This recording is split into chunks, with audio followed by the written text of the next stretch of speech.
streaming untuk hari ini, nanti Pak Johnson yang kameranya, nanti saya operator yang di sini untuk di bagian komputer untuk urus bagian-bagian yang penting. Teman, sip.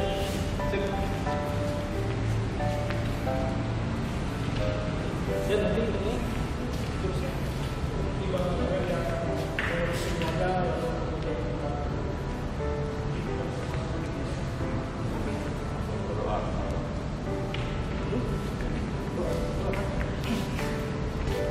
dalam nama Bapa dan Putra dan Roh Kudus, amin. Tuhan berkatilah kami yang akan melaksanakan tugas pelayanan kami hari ini untuk merayakan perayaan Ekaristi dan juga untuk memberikan pelayanan kepada umat melalui tugas kami pada hari ini. Berkatilah kami dan berkatilah juga seluruh umat yang akan mengikuti perayaan Ekaristi secara live streaming yang akan kami tayangkan pada hari ini.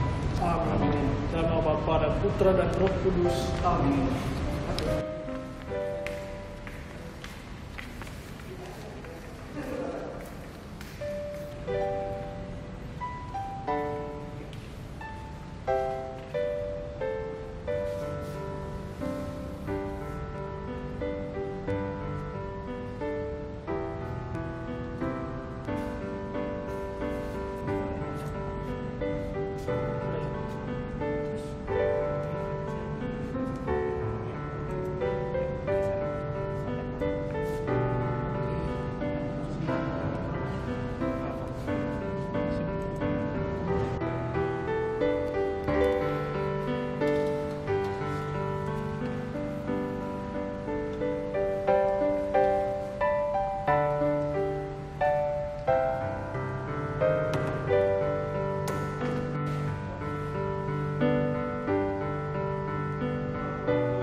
Bapak Ibu, saudara-saudara dan anak-anakku yang terkasih, Gereja Katolik sudah sejak lama berbicara secara khusus tentang alat-alat komunikasi. Bahkan sejak Konsili Vatikan II tahun 1962 sampai tahun 1965.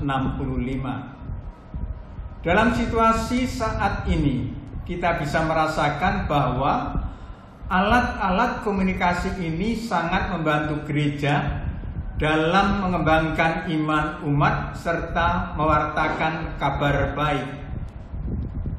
Sesaat tadi kita telah menyaksikan bagaimana teman-teman kita menyiapkan dan mengoperasikan alat-alat komunikasi untuk penyiaran atau live streaming misa, ibadat, maupun doa rosario. Semuanya itu mereka lakukan dengan kesungguhan agar seluruh umat, terutama umat Katolik di keuskupan, dapat mengikuti misa, ibadat, dan doa dengan baik. Bapak Ibu, saudara-saudaraku dan anak-anakku yang terkasih, setiap tahun pada hari Minggu Paskah ke-7, Gereja menetapkan minggu itu sebagai Minggu Komunikasi Sosial Sedunia. Dan setiap tahun Bapak Paus mengeluarkan pesan untuk perayaan tersebut. Pada tahun 2020 ini, kita merayakan perayaan Hari Komunikasi Sosial Sedunia ke-54. Dan Bapak Suci Paus Fransiskus dalam pesannya kali ini menekankan tema hidup menjadi cerita. Dengan kutipan kitab suci dari kitab Keluaran bab 10 ayat 2. Supaya engkau dapat menceritakan kepada anak cucumu. Melalui pesan tersebut, Bapak Suci mengajak kita semua agar di tengah informasi dan pesan yang melimpah serta membingungkan, kita mampu bercerita hal-hal baik. Apa saja itu? Mari kita dengarkan. Hidup menjadi cerita, berarti kita menenun cerita.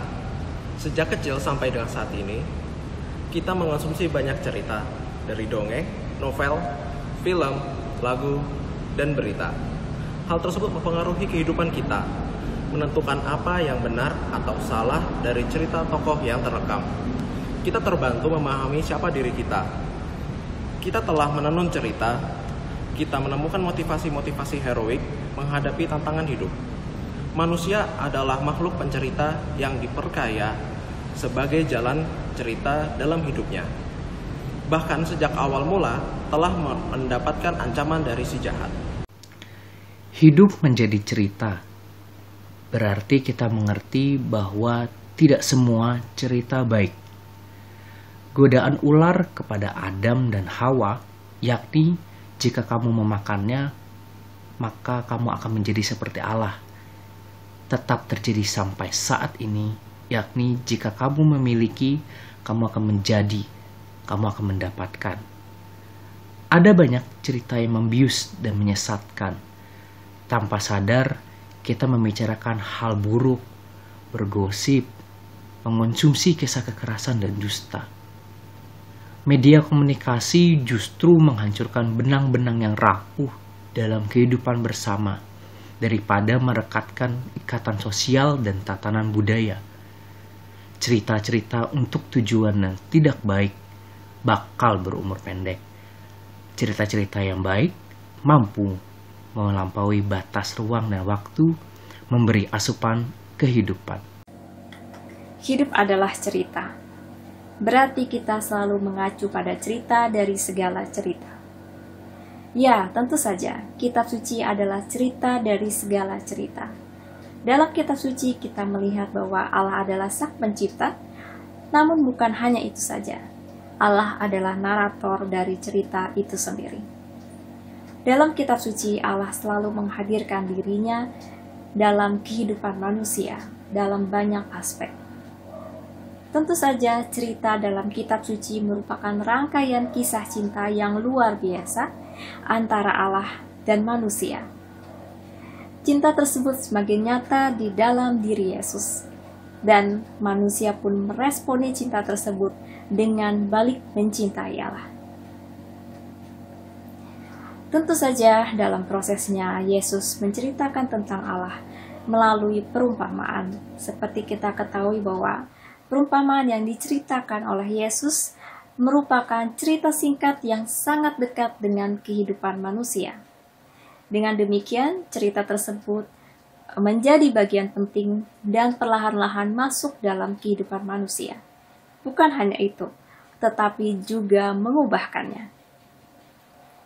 Injil adalah kisah nyata atau cerita nyata yang menunjukkan siapa Yesus dan membuat manusia meresponi kehadiran Yesus melalui proses di mana mereka berubah semakin menjadi sesuai dengan kehendaknya. Injil meminta kita untuk mengambil bagian dari iman yang sama bagi kehidupan yang sama. Bapak Paulus mengatakan bahwa Allah secara pribadi telah membuat dirinya terajut dalam kemanusiaan kita, sehingga memberikan cara baru dalam merajut cerita-cerita kita. Hidup menjadi cerita, berarti kita adalah cerita yang dibaharui.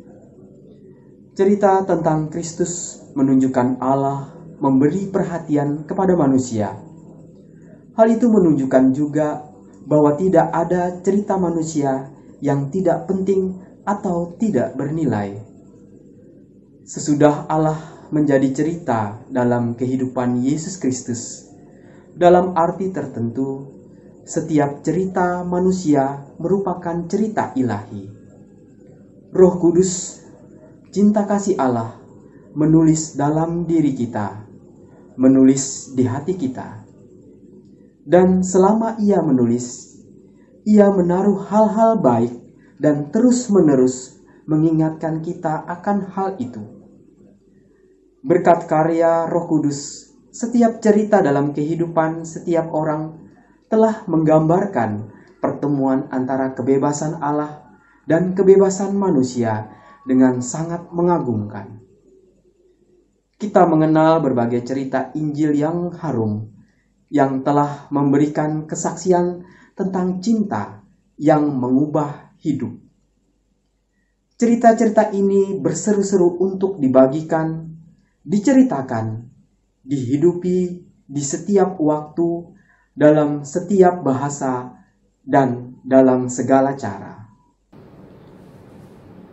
Hidup menjadi cerita berarti kita adalah sebuah cerita yang dibarui. Ketika kita menjadi bagian dari setiap cerita agung, Roh Kudus memiliki kebebasan menulis di dalam hati kita dan memperbarui diri kita, serta mengingatkan tentang siapa diri kita di mata Allah. Ketika kita menaruh cinta ke dalam cerita-cerita kita setiap hari, dan ketika kita menenun jalan cerita sehari-hari kita dengan belas kasihan, maka kita akan berpindah ke halaman berikutnya. Hendaklah kita tidak berhenti dengan penyesalan dan kesedihan, terikat pada kenangan yang menyakitkan, yang memenjarakan hati, melainkan membuka hati dan diri pada yang lain, pada visi yang sama dengan Allah, sang narator. Menceritakan kisah kepada Allah tidak pernah sia-sia, meskipun riwayat peristiwa-peristiwa tidak berubah, tetapi makna dan perspektifnya akan berubah. Bersama Allah kita dapat menyimpul kembali jalinan kehidupan, menjahit kembali yang putus dan terbelah. Betapa kita membutuhkannya semuanya. Dengan cara pandang Allah sang narator, kita mendekatkan diri kepada semua orang yang berada bersama di dalam cerita kita hari ini. Cerita setiap orang terbuka pada perubahan yang mungkin terjadi. Bahkan ketika menceritakan keburukan, kita dapat belajar untuk memberikan ruang untuk penebusan. Kita dapat mengenali kembali dinamisme kebaikan. Dorongan Roh Kudus mampu memberi kesaksian dan mengungkapkan kepada setiap orang bahwa cerita diri kita mengandung keajaiban yang luar biasa. Marilah kita mempercayakan diri kepada Bunda Maria yang telah merajut kemanusiaan Allah di dalam rahimnya. Marilah kita meminta bantuan kepada Sang Bunda yang telah mengetahui cara melepaskan ikatan simpul-simpul kehidupan dengan kekuatan cinta yang lembut.